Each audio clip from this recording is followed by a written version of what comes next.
Good afternoon. This is Michelle Padilla, the host of the Awareness Show, and we are coming back from hiatus. We took a couple years off, but today I have a lovely lady who I had the pleasure of being a panelist and working with her. Her name is Kim. Kim, could you help me pronounce your last name, please? Yes, it's Rutledge. Thank you. And on the awareness show, I want to let my audience know I do have a speech problem, so sometimes my words are very hard to hear. So bear with me, Kim. So thank you for coming on to the show today. I met Kim at a webinar, and she is phenomenal. So Kim is going to tell me a little bit about herself and what DUR stands for, and hopefully what kind of if there's internships available for people with disabilities. So Kim, please take it away. All right. Well, thank you so much, Michelle, for having me on today. As Michelle said, I'm Kim Rutledge. I am the Deputy Director of the Office of Legislation and Communication at the Department of Rehabilitation. And what we do at the California Department of Rehabilitation really is we find jobs for people who have disabilities, all different types of disabilities. And we also help people with disabilities with anything that they may need to be more independent. So kind of independent living type activities as well. So whether that's helping someone find an accessible place to live or, transportation that works for them or things they need in their house in order to be more independent, we do all of those things too. So really we're kind of all about really enriching the lives of people with disabilities and giving them what they need to, be able to succeed in the community and do what they need to do to, live life like everybody wants to. So My question is, do they have to meet a certain criteria before they go to the Department Rehab? um yes and no. Really the big criteria to go to the Department of Rehabilitation is to have a disability that for our employment services, it's to have a disability and have that has a barrier to you being able to either find a job or keep a job. And what a barrier looks like can mean lots of different things. So, whether it's an attitudinal barrier or a physical barrier or a financial barrier, whatever it is, we're all about, or if you need more training or something like that. So really the big requirements are have a disability and have that disability be a barrier to being able to get a job and keep a job. Exactly. And it's very difficult to get a state job. And that's one of the main programs that I've learned that they can help you finding a state job, but you have to go through the proper channels in order to get where you need to be. And that's where a lot of people who have a disability do not know the proper channels. Right. So, how do you make it more aware to get the proper channels? If that's the question I have for you. That's a really good question and something that in the work I do, I really ask myself every day. I think part of the reason I myself am a person with a disability and I, received services. I grew up in the state of Kansas and I first received services when I was a teenager through the vocational rehabilitation program there. And then I received services again after I moved to California as an adult.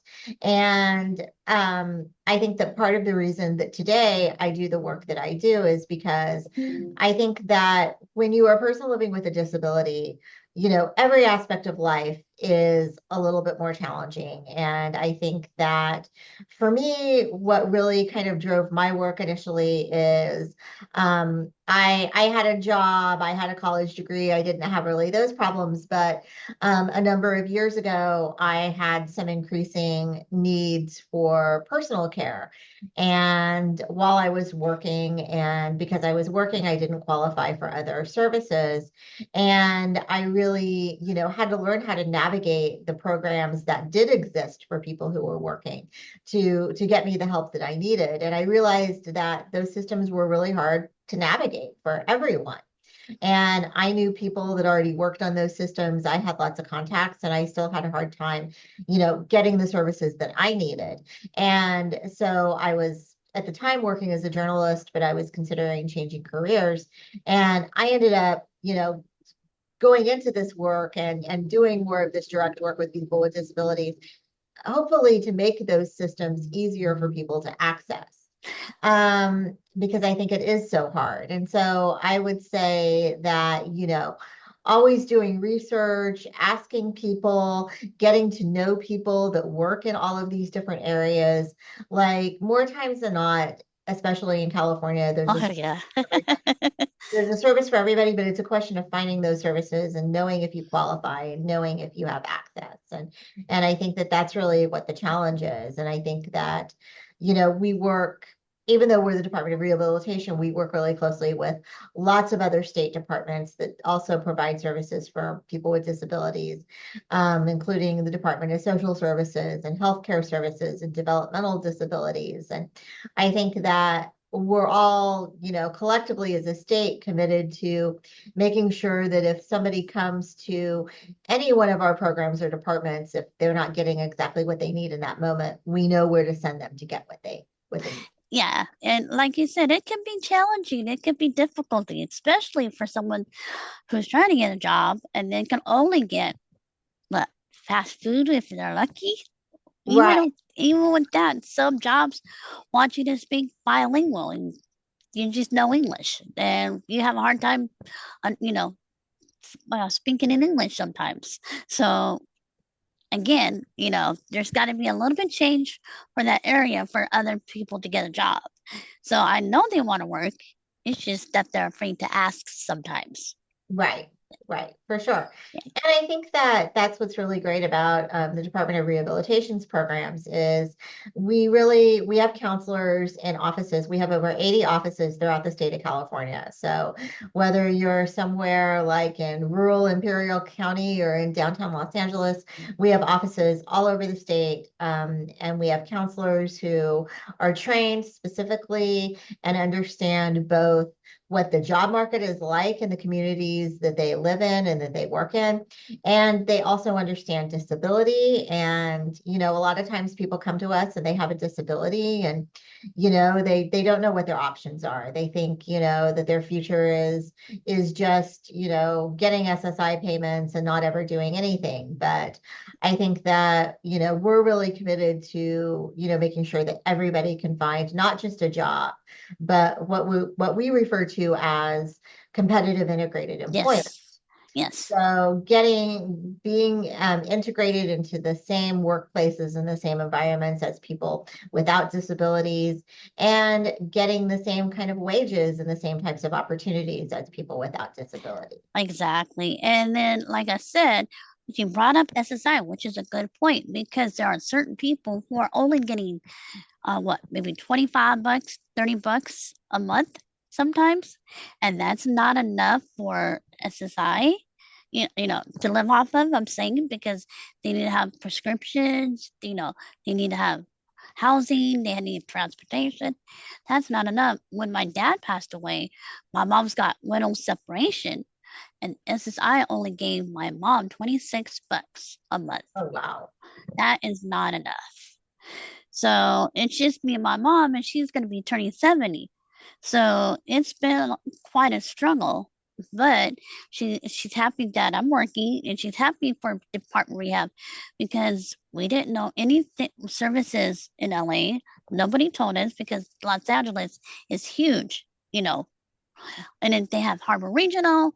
Harbor Regional wasn't that much help. I got turned away. So then I moved up to Oxnard. That's when I got things started happening. So it's a pattern, and you just got to keep on trying and network and see what happens. But sometimes they're afraid of talking about their disabilities because they don't want to get turned down again, if that makes sense. Right, right. So maybe things could change for us, starting, telling them about more services and how to access that.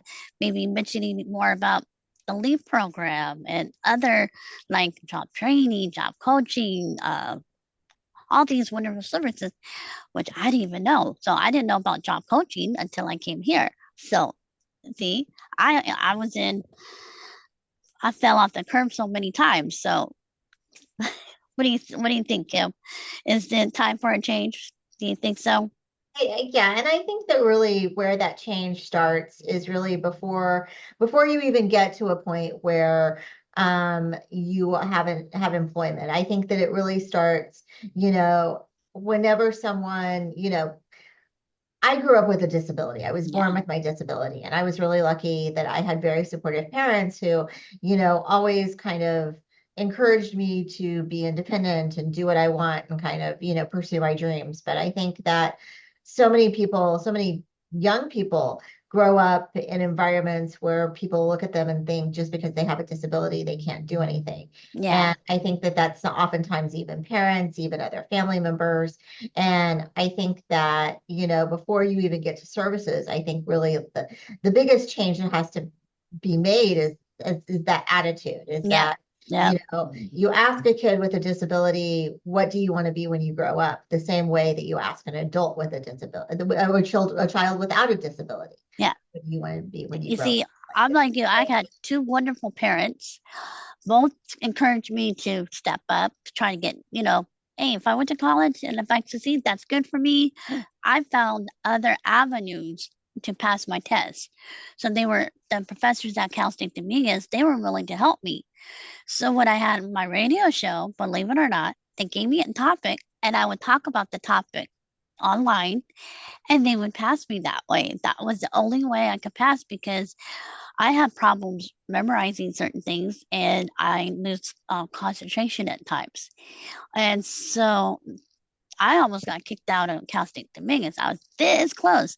He says, why should I give you a chance? So he gave me another chance. And then next year, we started an association called Human Services. And he saw what I was capable of doing. So it's just that one push, but at the same time, you're not always going to get lucky if that, Right. there's always going to be a Karen, a rude Karen, or somebody doesn't care about your disabilities. They don't care. Or if they have a seat on the bus and you know that's for a disability person, they will sit there because it's closer to the front. They don't want to sit in the back, if that makes sense. Right. Right. So I commute up here every day. I take Placer County bus. So what the bus driver did, she got a caution tape and she put it on my chair just for me so that nobody can sit in that chair because I have a hard time getting down the steps. And so every time I see her, she puts that caution chair tape just for me.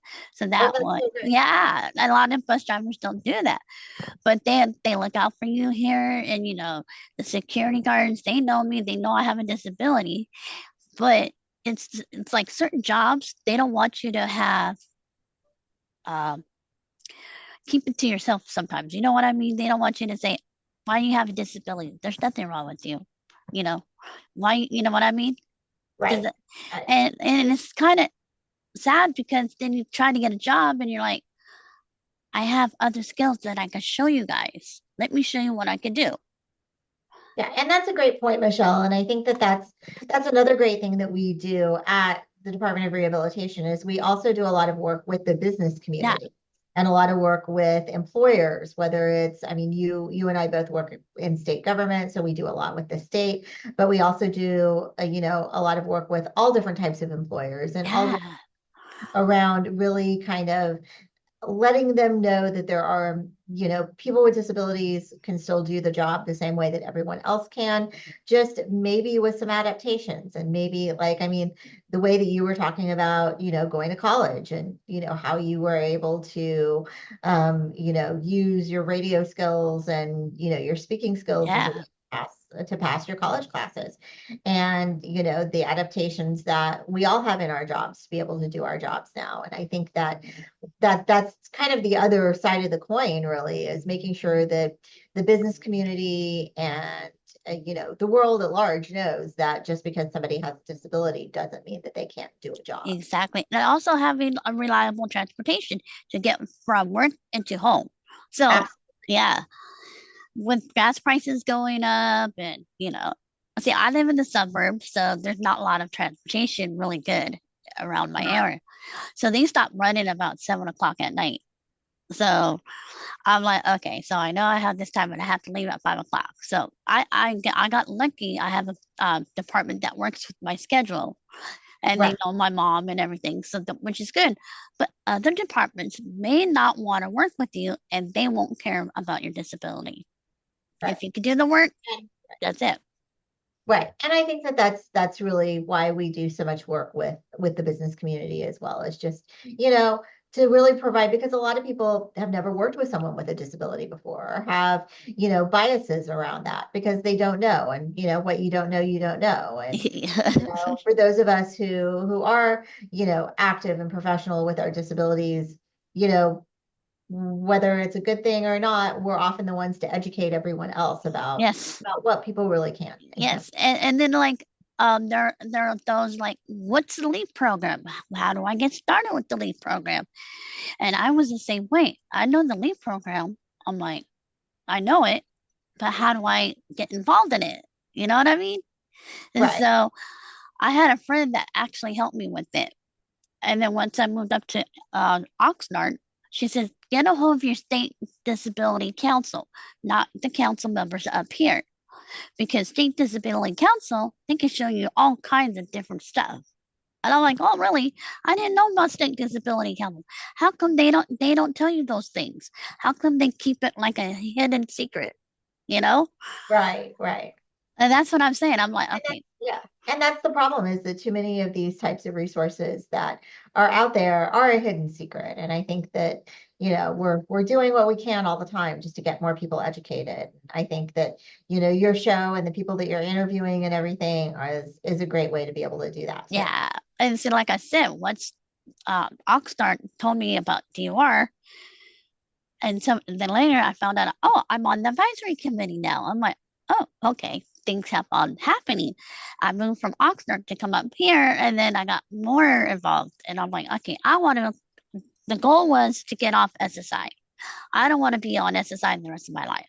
I want to have a state job where, I, I can actually get a paycheck and not have to worry on SSI because eventually there will be no SSI. That's, because they've been talking about it for a long time and it's coming. And I'm like, okay, I don't want to get a fast food job. I don't want to get, I'm done that. I want to have the job. You know what I mean? Right.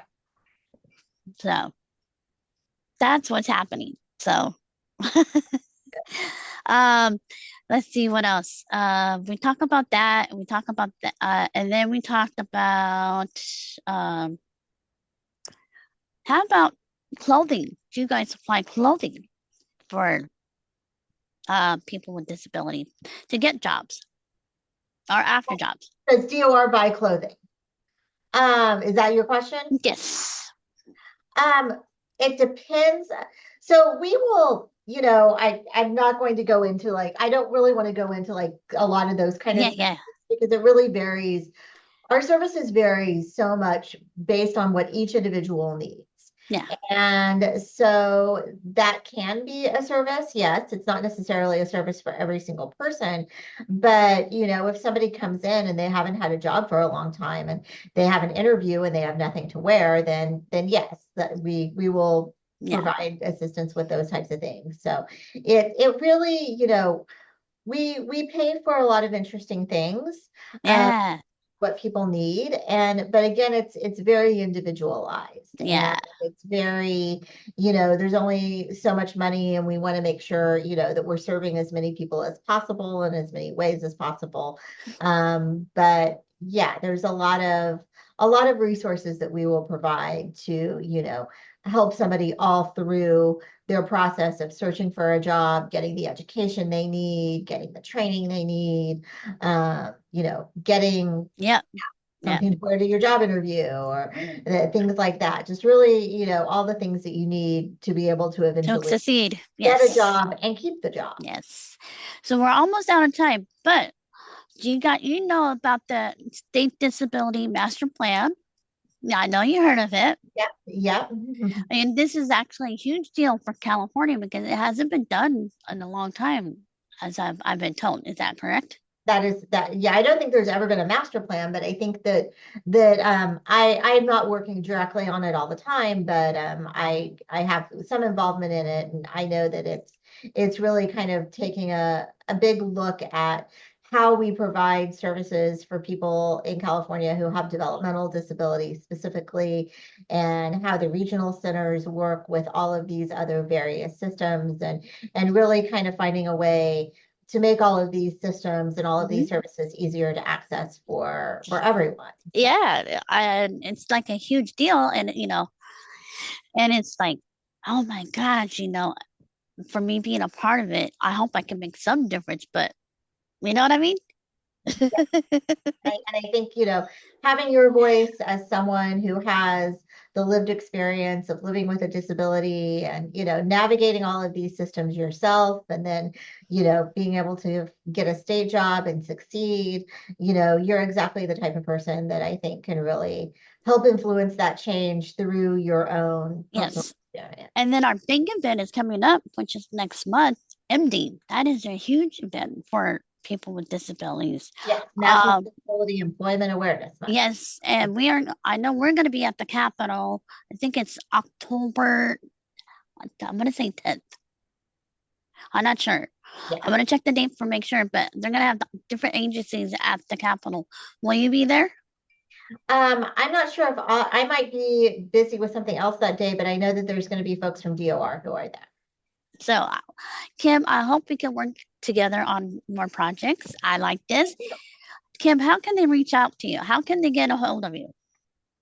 They can get a hold of me. My email is my first name, Kim, dot my last name, Rutledge, Rutledge at dor.ca.gov.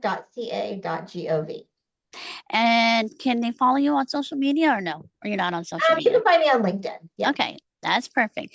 And this will be edited later.